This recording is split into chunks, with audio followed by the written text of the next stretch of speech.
Now, the verse I'd like to draw attention to in Luke is the one in verse 34 where it says, "Watch yourselves, lest your hearts be weighed down with dissipation, escapism, distractions, drunkenness, and the cares of this life, that day come upon you like a trap." Right? And then another one in verse 28, "When you see these things begin to come to pass, straighten up, raise your heads, for your redemption is drawing nigh." Now, verse 28 is particularly interesting because if you visualize it, right, you've got to straighten up and then raise your head. So if that's what we're encouraged to do, where are the people's minds and heads before they're instructed? Well, they're like that, right? So you have to straighten up and then you have to raise your heads. And I find it quite ironic when you visualise what Jesus' exhortation is, that when you hop on the tram these days, everybody is like that. Everyone's buried in their own worlds and their own things, and they've got these alerts coming up and down all the time, all throughout the day. And of course, we are part of that. We're in that, right? We're influenced by it. We can't say that we're separate from it, right? And so the warning of verse 34 is a very, very pertinent warning. Now, you may or may not know, well, I'm sure you all know, that this year the world has come closer to a global conflict than it ever has since probably the middle of the Cold War. I reckon the Cuban Missile Crisis was the last time Russia and America actually became poised, ready to start a war and fight one another. And America pushed, and Russia didn't respond. Had Russia responded, we could have ended up with a major Middle Eastern confrontation, which most commentators were saying could spread throughout the then known world. North Korea is another flashpoint, right? It could break out at any time. Nuclear weapons are on the table, right? And again, America has pushed, right? But in this case, they've come to the negotiating table.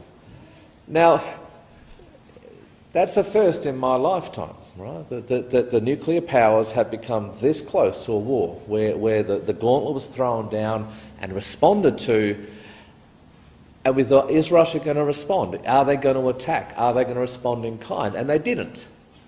And war was averted. But I have to be honest with you, brothers and sisters, I don't live my life right now as though I've just escaped potential global war. And I think it comes down to that verse 34 in Luke's chapter. Because there are so many things going on in my day-to-day world, so many things to think about, so little time to pause and reflect. And when you look at the media spin cycle, and we use Internet Explorer at work, and so you get the snapshot of Explorer News. And of course it's all the Kardashians and the latest Emmy Awards and the Oscars, and all of it is about, look over here, this peekaboo world. And you go on to things like Facebook, where there's constantly, here's my new dress, here's my pot plant, my dog ate my cat, you know. And it's all this constant flow of things that we can just immerse ourselves in and look at. And of course the world is turning at this breakneck speed, but I have to be honest with you, I don't feel like I've fully absorbed it.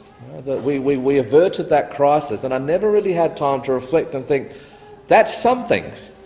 That could have been the trigger, right, that ignited the world. Right, so it's a very real problem, brothers and sisters, and I think we're honest with ourselves, it does affect us all. I watch too many things on YouTube. I find myself distracted with things that I shouldn't be distracted to. And it's a personal battle. There's no formulated response where we can say, well, if you just did this and this and this. No, it's not that easy. We all know that. So it's a conversation we all must have with ourselves, with our spouses, and with our children. Because this is the world that we live in. And separation is now, we're a bit like Daniel.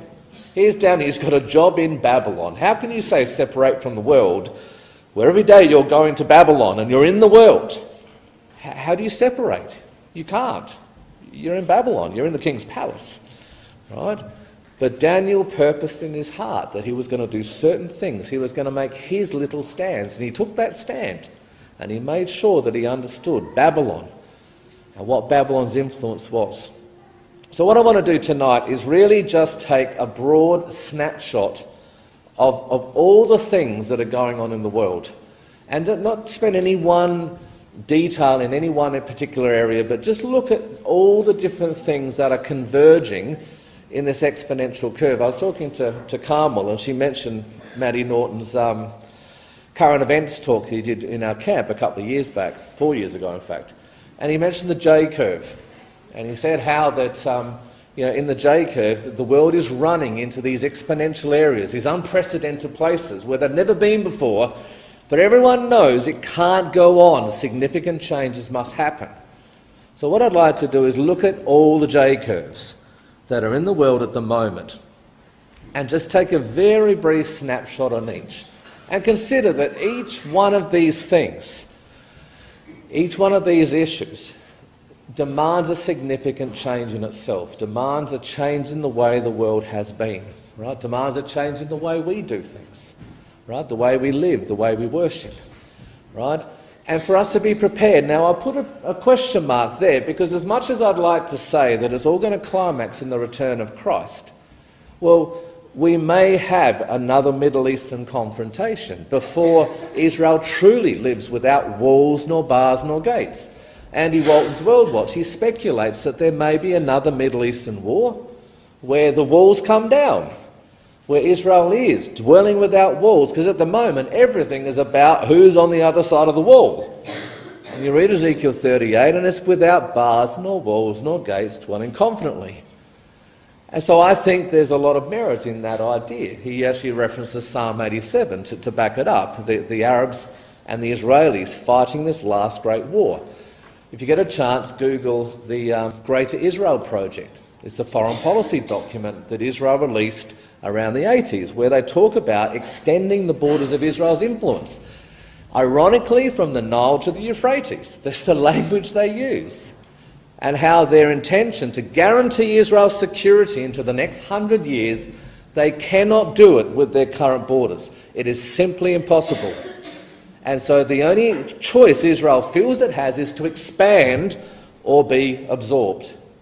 And so on Israel's foreign policy, their long-term strategy is the destabilisation of Iraq, the destabilisation and fragmentation of Syria, and then finally the pushing out of their borders. And of course Iran is very much in the crosshairs. Have a look, it's a very long document, but it's well worth a look. Okay?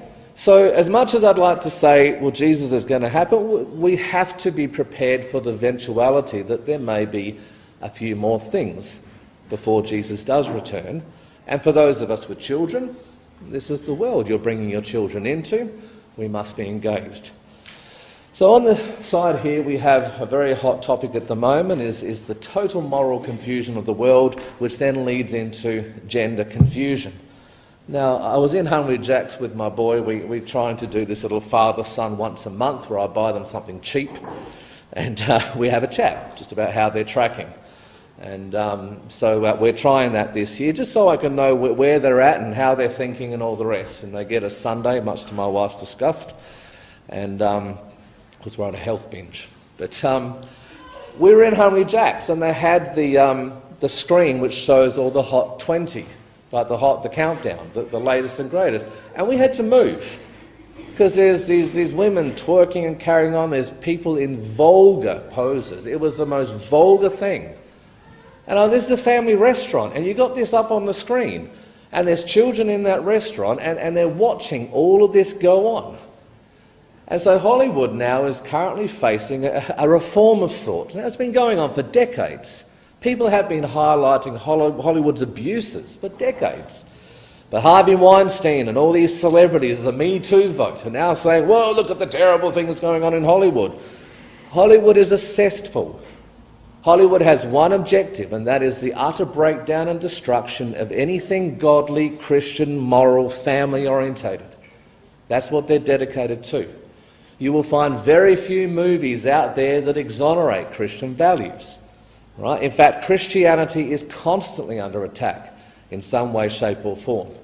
And these people are the poster child, and their job is to push the boundaries, to try new things, to shock people and get everyone talking, discussing, debating and divided.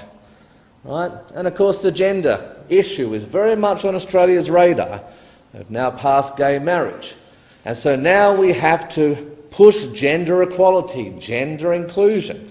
And there was that little thing in Melbourne recently where the library was thinking of targeting Thomas the Tank Engine because he's not gender inclusive enough. I imagine there's not a female tank engine or whatever their issue was. And the whole Australian population goes, "You what?" And then they all back away and say, no, we're not going to ban books. We won't ban books. But we have to have this discussion because he and she is a form of discrimination. And again, brothers and sisters, when you listen to this, yes, we can get involved in the to's and the fro's, but just remember that there is a large part of this issue is not about the issue, but it's about the debate and the division and the conflict that these things produce. You notice that? If you think logically about these things for a tiny second, it doesn't work. Any logical person, doesn't have to be Christian, knows these things are fraught with issues, yet they're being pushed upon us. Right? Here's another one they're talking about where they're saying, well, young people need, who are confused about what they are, perhaps they should delay becoming adults until they've worked out and maybe they have an operation. You think, well, this is bizarre. And another group of doctors say this is not based on anything. It's not based on logic. It's not based on good medicine practice. And confusion with young people has been happening forever, and we've never done this. And so this debate's raging. They've got this institute in London. They spent millions of dollars on it, which is designed to transition people. And so this is the world that we live in. There is total moral confusion. And people fighting and arguing and squabbling, male from female, the workers, rich and the poor. Everyone's arguing and fighting. And if you've ever looked at any papers that talk about how power acts and how power works and how power controls the population, the most classic thing is divide and conquer. If you want to move your population in a particular direction and you know they're not going to be happy with that direction, the old Roman thing, bread and circuses, just throw every distraction in the book, get them all distracted with things, and then they're not going to care what happens in the world around us. We see a very similar thing happening today, where we just get pounded with issue after issue designed to get people fighting. And sometimes you've got to step back and go, well, what am I fighting about?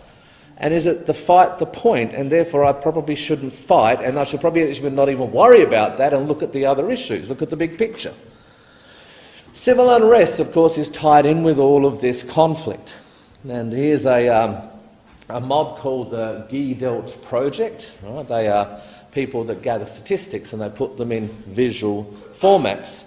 And they have a global map of civil unrest. And the red is unrest, as in protest movements, then cyber terrorism, and then protests. And as you can see, the world is in a state of unrest. There are protests happening everywhere. Venezuela has recently exploded. Argentina is on the brink.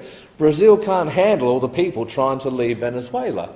Italy is currently facing a major economic crisis. The whole Eurozone thing has had question marks around it for a long time.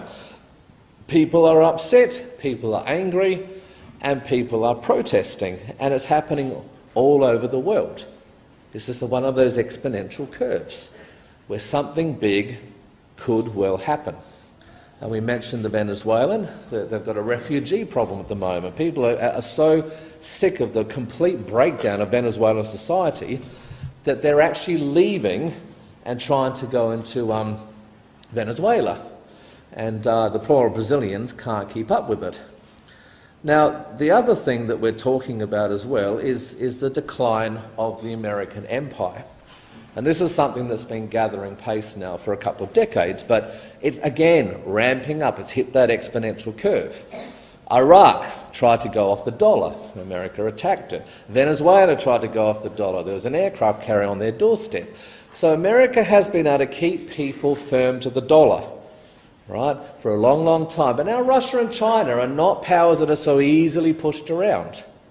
And now Russia's saying, well, we would like to buy oil, not using the American dollar, we want to buy oil using the Chinese currency. And if you want us as a purchaser, you have no choice. So once upon a time, the Americans won World War II, and they said, right, Europe, we're going to rebuild your cities using American dollars, fiat money, printed money.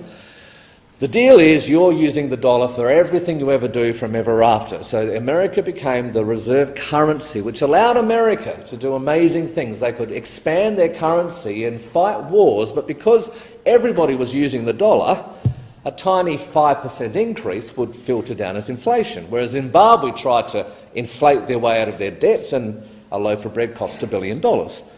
So America did what Rome did in Jesus' day. They imposed their currency on their empire.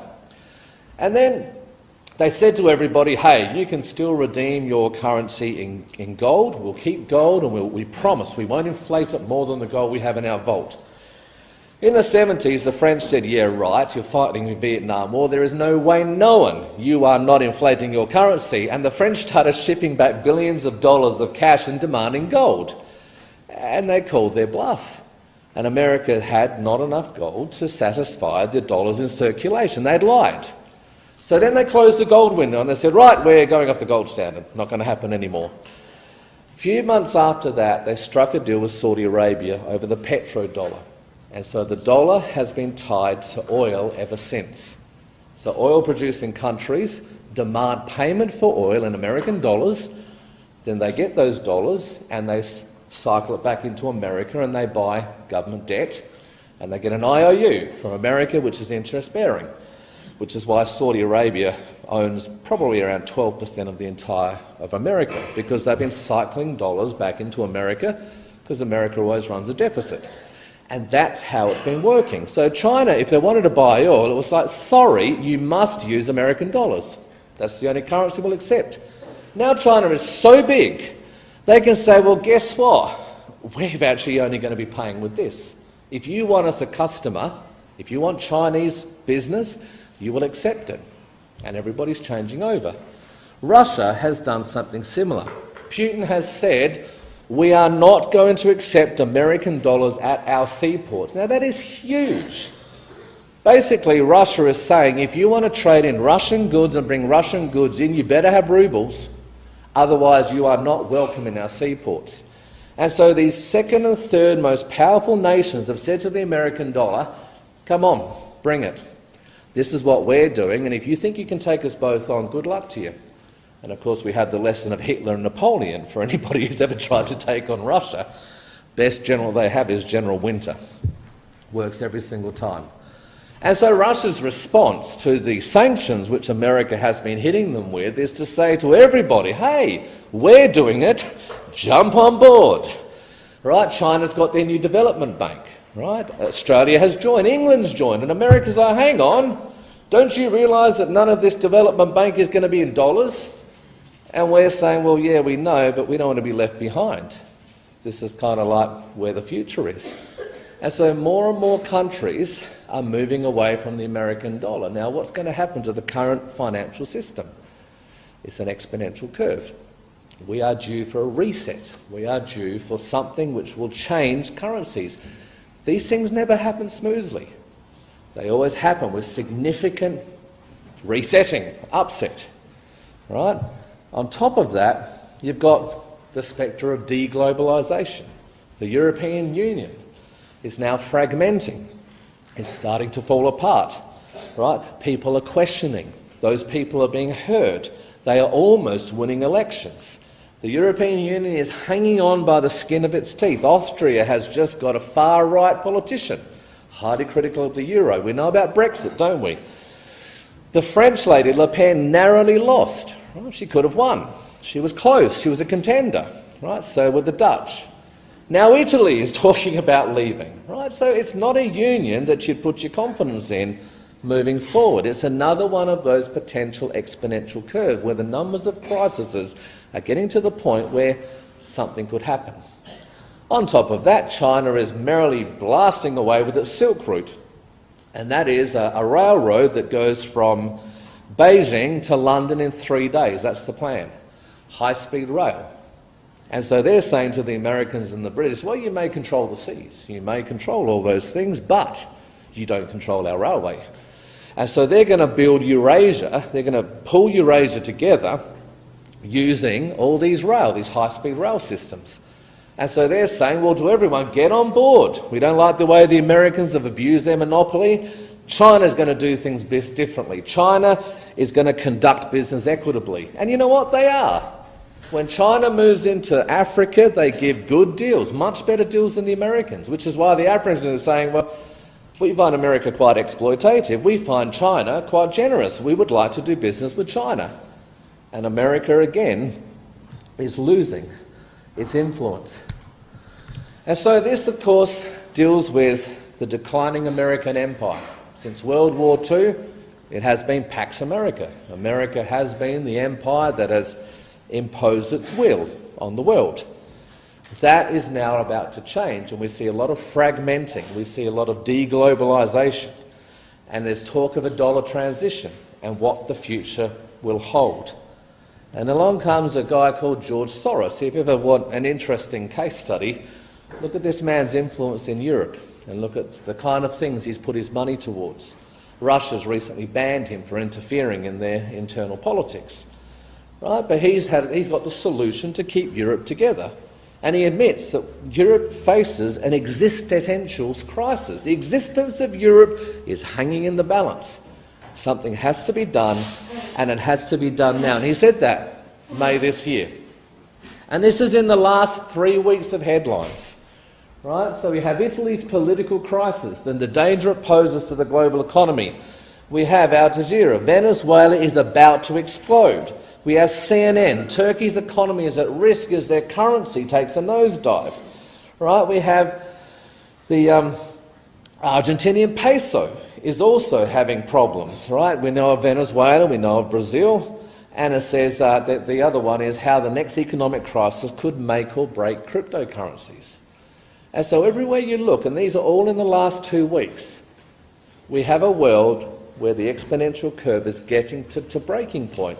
And everyone's saying, something's got to give, something's got to happen. Now, cryptocurrencies is what I'd like to talk a little bit about next. They're calling it the future of money. It's digital money. And so a lot of long-term speculators and forecasters are saying that eventually there will be no cash and we will have a digital wallet. So how many show of hands pay with a PayWave regularly? I do. How many pay with your phones? I don't, because I haven't worked out. But if I did, I probably would, because it's very handy, right? So we're already doing this right now. And of course now they're saying, well, eventually we can phase out currency, but then these cryptocurrencies are coming along, exclusively digital currencies. Now there's a lot to say about cryptocurrencies, except for the fact that it is very much likely to be the future of money. One day you will only ever have a digital wallet. That's the only thing that you'll be able to use. And they're talking that cash could phase its way out within the next 10 years. And so all the central banks now are saying, we need to get on board with this. We need to do this. It comes with a lot of pluses. It's a very unhackable system. It's a very uncorruptible system. It's fairly rock solid. Right? So that's the way of the future. That's the way they're all talking. And then, of course, we have all the wars and hotspots that are going on around the world. And we mentioned them at the beginning of our talk. The fact that the world this year has come to the very brink of what could have exploded to a very significant conflict. And a lot of them are around resources, oil and gas. Now that is the Council of Foreign Relations website. And the Council of Foreign Relations is an American political think tank that is advising presidents, has done so since the 1920s. It's made up of rich people, media outlets, generals in the army and retired politicians. So the best of the best advise America on its foreign policy obligations and protecting their interests, right? Now they have this very handy little map which shows the critical conflicts, the significant conflicts and the limited conflicts. And as you can see, South China Sea is critical. China, Philippines, Taiwan and in Japan are now in a potential situation where over islands, man-made islands, where they dump all this dirt in the sea and build an airport and a naval base. And then they put weapons on there. And like, well, no, hang on, it's not dual sea and it's not dual waters. Well, yes, it is now because we have an aircraft carrier there. And so there's all this squabbling going on between these countries over who controls that area. So what does America do? Well, America says, Taiwan, you want some missiles? China says, you do that, we'll consider it an act of war. And so there's all this argy-bargy going on, which could blow out further. And what we're seeing is that the remains of the American containment policy. After World War II, America said, well, you can't invade Russia. They just keep retreating until winter hits and then you freeze. You can't invade them, can't really invade China, so why don't we contain them? And so America ringed all of those countries with military bases and alliances and contained Russia and China. Well, now China's saying, well, hey, we have 2 aircraft carriers now and we don't like being contained. So we would like to break out, thank you. Now Russia's saying, well, you know what, we don't want to either. We want a base in Syria. We would like to project power, thank you. And America goes, but why? And they say, well, you do it. Why can't we? It's kind of fair enough, really, isn't it? America just assumes, you know, what do they call it? American exceptionalism. We can do these things because we're America, which is idiotic. But that's how they think, right? The Middle East is another one, as we know, and Ukraine also is a conflict that is ready to explode. And then you have the minor conflicts as well. So there's a number of hotspots that are also poised. And you look at the history of the last few wars. Alan Greenspan told us very clearly, he didn't like the Bushes, but he told us very clearly, Iraq was about oil and resources, right? Before Libya was attacked and Gaddafi was targeted as an evil man, Libya announced 2 years earlier that they were going to kick out American oil companies because China was offering a better deal. Right? And so there's a number of media articles that talked about the fact that Libya did not want to do business with the West anymore. Libya has, after Nigeria, the second largest oil reserves in Africa, a significant power. And he said, well, we don't want to give you preferential treatment anymore because the China are better people to deal with. 2 years later, Gaddafi was dead, and Obama said, we're here to stand with the Libyan people and we're here to show them freedom and democracy, and all this was blazoned over the headlines that this man is evil, he's got to die, and the Libyan people deserve a chance at democracy and freedom. That's what they all said. What is Libya doing now? Well, Libya is engaged in a civil war, hundreds of dying every single day. How many articles do you get to read on Libya today? None. The focus of the world has moved on. They came, they stole the oil, they put it in the hands of people who were friendly to them, they trashed the joint, and they moved on. All of those words that were uttered were utterly meaningless. The Bible tells us, by their fruits ye shall know them. And you look at all of America's military freedom fighting wars. Iraq, it's smashed to pieces. Afghanistan, smashed to pieces. Libya. And at some point, brothers and sisters, you have to look at these authoritative figures and say, well, you keep telling us this. I'm going to wait and see what your actions say because your words have a consistent track record of lying. And of course, we come to the Syrian conflict, right? And we have a tale of 2 pipelines. Now, I can go into a lot more detail about that, but it will take a whole talk in itself. But essentially, Russia and Iran have one gas pipeline deal, and they're saying to Assad, we'd like to use Syria to bring it up into a Turkish network that goes into Europe via Austria. And Iran and Syria go, yep, we like this, we're all going to make a ton of money. Meanwhile, Qatar is saying, well, we actually want to bring gas into Europe as well, and we want to go through Syria too. And Assad let them initially, was sort of favourable towards the idea, that he changed his mind. And he changed his mind about, 6-7 years ago now. And of course, Qatar was the first. The Americans admitted that Qatar was backing ISIS. In fact, it probably founded ISIS. Right? And this very wealthy little nation in the Persian Gulf was pouring millions of dollars into trying to get rid of Assad. And it largely comes down to competition over who's going to supply gas into Europe. And so do you take it from Qatar? Do you take it from Iran? And that's why Russia was in there. Russia doesn't care about Assad. Russia's not in love with Syria. Russia's protecting its interest. That's all. And this is it. None of these countries care about the Syrians. None of them. Like, no one is there because they care. They are there to preserve their interest, and if they have to kill 1 million Syrians to get what they want, they will do so. That is the way the kingdoms of men have always fought. Even the Ukraine crisis is about oil and gas rivalry. Bringing oil in from the Black Sea through Ukraine would be wonderful because America's got their oil and gas pipelines that go into Georgia. And if they could get it up into Ukraine that way, they could supply Europe. Russia has successfully snookered them, so getting a pro-Western government to allow that to happen was what they wanted. So what did Russia do? They took the Crimean Peninsula. Now, no one's going to risk running a pipeline into Ukraine because they own Crimea. You could sabotage it. So this is the thing. All of these conflicts, the narrative goes is about freedom and democracy and liberty and all this nonsense. It's not. It's about nations preserving their interests. And of course, lately we have Donald Trump forbidding the Russian pipeline. And Merkel going, well, thanks for your forbidding, but I think we need gas. So unless you're prepared to supply 1 billion bottles of gas, thank you. We appreciate your concern, but too bad, so sad. And so then Trump says, well, I'm going to declare sanctions on every company that's ever going to be using this. As well, good luck, that's half of Europe, right?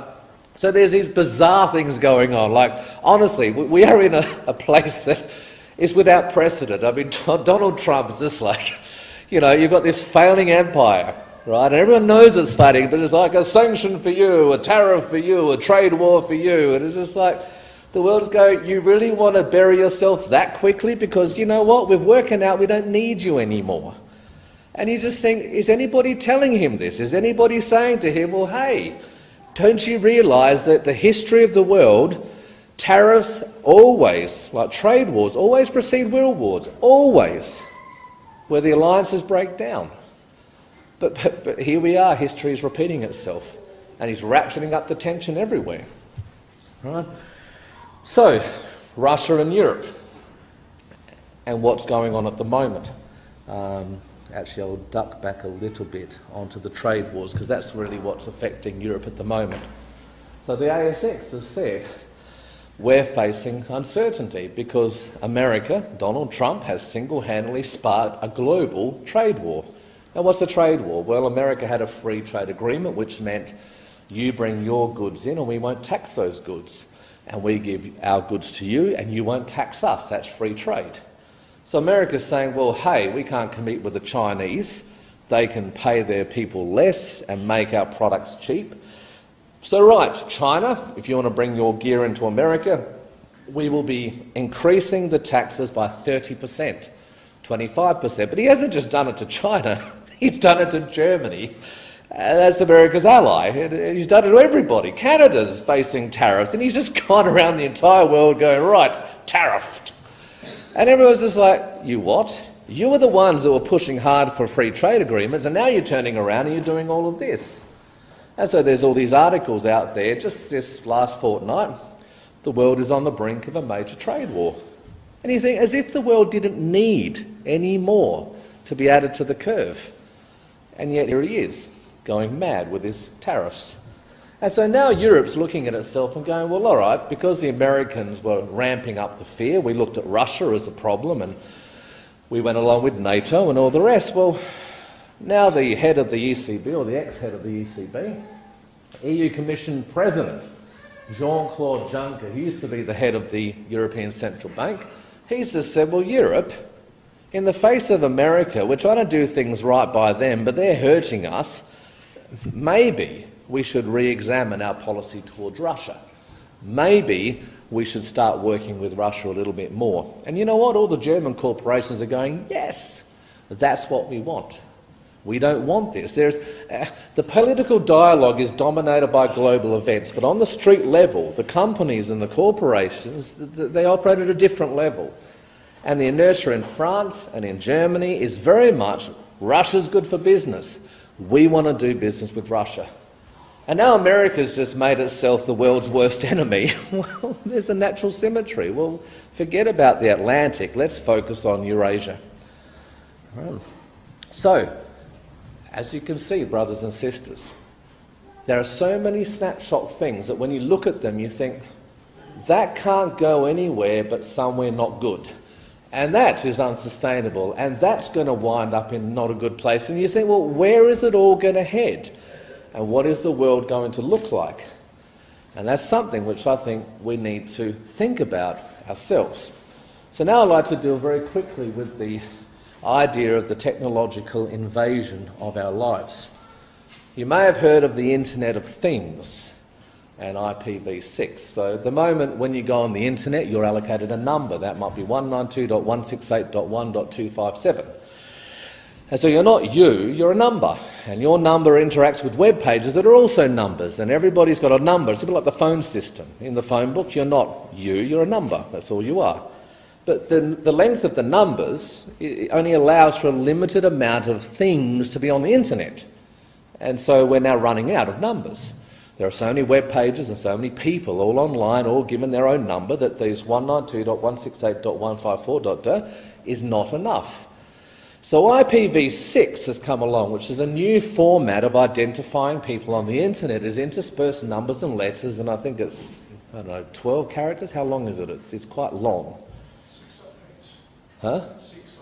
6 octets. How many is that? Lots. And what they're 48, right? Now, within numbers and letters, there is now almost an infinite possibility, infinite numbers. So what they're saying is, well, 5G is being tested in America at the moment, and that's going to have wireless frequencies of much, much higher than what we've ever had before. So now you're going to have your fridge, your toaster, your car, everything's going to be on the internet. Now, why do they want that? Well, for the simple reason, there's a number of reasons. One is control, but the other one is fraud. You say you have a car accident, and you go along and you say, I service my car regularly. Using Bob the drunk at the back of my house, So you lie on the form, you get the insurance payout. In the Internet of Things, every time you go to a petrol station, there are sensors that are now picking up what you do and where you go, how often you fill up, how often you get the brakes changed, how often all these things happen. And the data that's generated is fed into the network. So now you come to fill out your insurance form, you say, I honestly didn't speed. And they go, well, you did. Because on the internet connection on your car, it shows that you were doing 95 kilometres before you hit that wall. And you don't service your car like you said you would, because we can see that you only changed the brakes then and then and then. And so all this data is now in a usable position because everything has an internet address. Now, obviously, there's privacy advocacy groups go, wow, this is terrible. But the inertia is very much for this. It's going to happen. It will happen. And the companies, the big businesses, are right behind it, and there's millions of dollars. So what they're saying now, and this is the Business Insider, there'll be 24 billion Internet of Things, IoT, devices installed on Earth by 2020. It is going to explode. Smart this, smart that, smart everything, right? It's all going to be online, the Internet of everything. Not only that, Facebook is now moving into the area of brain-computer interfaces, right? And that's another brain, like cutting-edge area of technology, how to integrate the internet with our brain. Google has been testing this contact lens, and one thing that they've speculated, and they've not given much out in the last year, but one thing they've speculated is that you can have a lens on your eye which gives you meaningful information, but then you can actually have a tiny little camera that beams stuff onto your retina. And that has a wireless antenna that hooks up to your router. You can see where this is going. So you're sitting at a park bench and you're connected online and you want to watch a movie, the whole of your vision becomes the screen. And now you can see everything going on. So they're looking at that. Others are looking at helmets. Some are even saying, well, let's just inject directly onto the brain and see what happens. Right? So DARPA is saying, well, we need to integrate the brain and computers, and this is Elon Musk. He's not doing so well at the moment. But all his cars are burning and crashing and killing their owners and things, so it's not a good thing for him at the minute. But he has funded millions of dollars into a project with which he's talking neurolace, where he's injected this thing into a rat and a dog, and it wraps around the brain, measures everything. It's called neurolace, and allows you to interface and read thoughts. But that's where it's headed. And that's what they want. And the venture capitalist, there's a guy on TED who's a venture capitalist. He's got something like $600 million on tap. And he runs around the world at the moment. He says, my job at the moment is pouring millions of dollars into these technologies. That's what this is all about. Because he said, wouldn't it be awesome if we could do all of these things? And look, it would be. There's a part of me that goes, gee, that would be so cool. You know, these... Like, what is that game where everyone's running around town trying to kill things? What was it called again? What was that game? A Pokemon Go. You imagine, it's in your eyes, you're like, dead, you know, and all this sort of stuff. And computer games with your friends where you're running around in a park and you're sort of like, unless someone falls off a cliff. But this is the sort of thing, like they're talking that, you know, say Nathan goes skydiving and I can't go skydiving, I just log in and I can see everything he's seeing and I can experience what he's experiencing. They're talking you can learn a language in a week. They're talking all these amazing things. We can be our own gods, we can make our own reality. And this guy, he's so excited when he's telling this story, and at the end of his TED speech he says, now of course we could all get hacked, and that would be a bad thing. But wouldn't it be cool if we could... And so he spends 2 minutes on the dangers, and the rest of us are, oh, wonderful, wonderful. Right? And so that's what's happening in the world at the moment. So all these things are converging together. Google at the moment's got this balloon project where they reckon they're going to flood the world with internet, with these balloons that stay out for 5 years, and basically they put internet out in the world. And so what they're saying is when we've all got our digital wallets, even in Africa... You can have a digital wallet, there'll be a balloon above you somewhere, and you can transact and do business, right? And so we mentioned the cashless. Well, Sweden seems to be the test case for that. There's a big drive in Sweden at the moment to eliminate cash, and they're about 80% there. Not only that, in the Swedish metros now, if you can get a chip which you can inject in yourself for a couple of $100, it links up to your credit card and you can now jump on the train and there's a little hand scanner and off you go. And so these sorts of things are being experimented with. What is the interaction with technology? And it's getting closer and closer to home. Eventually they're now saying, well, let's stick it in our bodies and let's see how that works out for us. Now some of you may have heard of artificial intelligence. Some of you may not know what artificial intelligence is. Well, let me explain it very briefly. In the old days, you needed to, say a computer needed to play chess, right? So you had to get the computer and program every single conceivable chess move that you could anticipate into that thing and say, if that happens, do that. If that happens, do that. If that happens, do that. Then you'd let it loose on the grand chess master and he'd smash it. And they're like, okay. So then the number crunchers would go, brrr. He did that, fix him. He did that, fix him. Now, they went on for like 10 years refining this until the end. They crunched every single combination and they finally beat that Gary Kasparov, whatever his name is. And they beat him with Deep Blue. It was just like, whoa, we've beaten a human with chess. Artificial intelligence, you don't do that. You simply get all the games that have ever been played and you feed it in. And the computer goes, so the rook goes there, that goes there, the rule is this, the rule is that, oh, look at all these combinations. And the computer does the learning. You don't have to type it in. So, we used to, with computers, we type in search phrases. So if you're in medicine, you get all the records of the medical documents and you say, right, search for phrase thus. And it searches for everything that matches that phrase. Well, in artificial intelligence, you can say, I want you to find this particular problem and the solution that was done, but only if it does this and this and this. And it will go and find all the results. It's intuitive. It problem solves. It thinks things through. They got this device, like a robot, with artificial intelligence, and they put it in an obstacle room, and the thing sort of went, crack, and it fell over. And then it backed up, looked, and then it went up and over. Then it got to the other thing, and there's a hole, and it fell in. So they go out the hole and they're right, okay, I've got to clearly jump over that. And they let this thing in there for hours, and it learnt its way around the obstacle course. It figured it out. It didn't have to have a programmer going, when you fall into the ditch, you will need to jump this. The computer learnt by itself. That's what artificial intelligence is.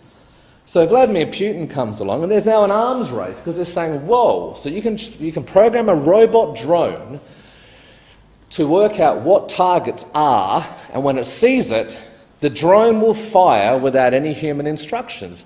That sounds pretty cool. So Vladimir Putin's jumped on the board, and he said, well, look, whoever rules in artificial intelligence will have the ability, the computing power, the problem-solving ability to rule the world. And so he knows that he doesn't have Facebook and Twitter and Google, he doesn't have control of the information flow, but Putin has said on Russian media that he will weaponize artificial intelligence. And what does he mean by that? Well, things like this. The weaponization, an unmanned drone that will take off by itself, find a target, bomb the target, return home, land, and a human has not touched that thing. In Israel, they're experimenting with drone swarms, where this swarm of drones hovers around the place and there's control by this central thing, again, an artificial intelligence that's been programmed to look at problems in areas like that, and it will detect a thing and this drone swarm will come in and just take it out. And so Elon Musk, who's very much into this sort of research, he said, after Putin said what he said artificial intelligence will most likely be the cause of World War III. And so they're talking that in World War III, you have these artificial intelligent godlike things. So he has this weapon, he has that weapon, and they're going to be duking it out. And you think, well, sounds bizarre. But that's what they're talking. And this is not the Bible, this is people talking that this is the way the future of war will be fought. And who knows, God may be called to intervene on humans that have discovered that they have the power to be gods in knowledge, information, and in weaponry. And I just want to draw your attention to the king of the north here, because I found it in Daniel. And I remember when Putin said what he said, I thought, wow, that's interesting. This is the king of the north, right? And he says, he shall exalt himself and magnify himself above every god. Now, he's talking about our day. Our day. He is worshipped as a god. He lifts himself up as a god. Now, what gives humans the confidence to go, I am a god? Well, maybe a weapon that can take out any opposition may give you that confidence. Or a weapon that knows everything may give you that confidence.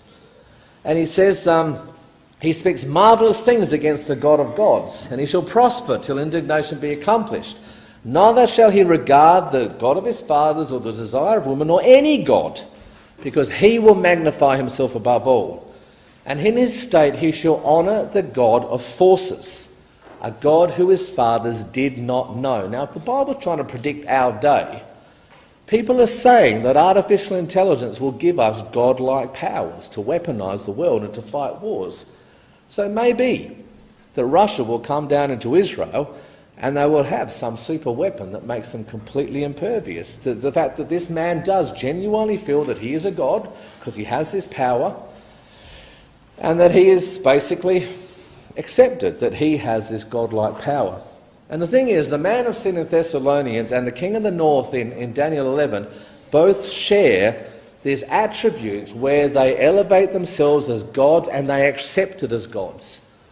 Right? So it's interesting, brothers and sisters, that we will probably be taken well before that, and thank God for that, that the time of trouble such as never was since there was a nation may be fought between two global powers that have these weapon systems which will effectively, if God doesn't intervene, they will wipe everybody and everything out. Now, I just want to show you, this is the Department of Defence website. It's the speech that Bill Clinton's Minister of Defence gave, and that's him there, William S. Cohen. And he gave this speech in 1997. And this is what he had to say. Now, this is 1997, brothers and sisters. It's on the government website. And he goes, Alvin Toffler has written about these things in terms like viruses, man-made viruses, with scientists in their laboratories trying to devise certain types of pathogens that would be ethnic specific so that they could eliminate certain ethnic groups and races. Others are designing some kind of engineering, some sort of insects that can destroy crops. Others are engaging even in an eco type of terrorism where they can alter the climate, set off earthquakes and volcanoes magnetically through the use of electronic magnetic waves. He says, so there are plenty of ingenious minds out there that are at work finding ways in which they can wreak terror on other nations. It's real, and that's the reason why we have to intensify our efforts, and that's why this is so important. And I remember Neville Clark doing a talk where he sort of said, well, why is it when Jesus returns, you've still got opposition to him? You think, well, surely if Jesus returns, that the presence of Jesus in the earth is going to make people go, whoa, that's incredible. And he speculated that maybe that people have already got earthquake weapons, so an earthquake somewhere in the world is not particularly a thing. And when I read that, I thought, well, there you go. That was speculated as a threat to the American security back in 1997. So brothers and sisters, we are in a very interesting time of history. And of course, Jesus will more than likely return before any of these things break out in a serious way. But how much of it will we need to live through? How much older will our children grow in this world? Right? What kind of things do we need to discuss? Right? So our policies on conscientious objection. Right? If the economy is in such a fragile state, what are your debt levels? Do you have things in reserve? If things did go belly up, could you keep going without going bankrupt? What kind of conversations do we need to have, brothers and sisters? Now, for those of you who are retired, who have superannuation, who own your own houses, well, we need your support. We've got kids. But for us with children, our children are growing up in this world. And for me, I look at that and think, well, I'm the dad. I have to make sure that my boys are equipped to actually handle the world. I have to know what's happening. And it may well be, and I do believe, this is my own personal opinion, you don't have to share it if you don't like, but I do think there will be one more Middle Eastern war before Jesus comes back, and out of that war we will see Israel confident. Now you may not share my opinion, and that's perfectly fine. I guess we'll wait and see. It's not a dogmatically held view of mine, right? But I think that may well happen, in which case we have time. We have a little more time. Now obviously we all hope and pray Jesus comes next week. But given the way the world is, this is what we are in, this is what we're living in, and we need to basically take the words of Luke chapter 21. Right? When these things begin to take place, and it's like prophetic, God could see, Jesus could see what humans would be doing all the time. Straighten up, raise your heads, because your redemption is drawing nigh. Thank you.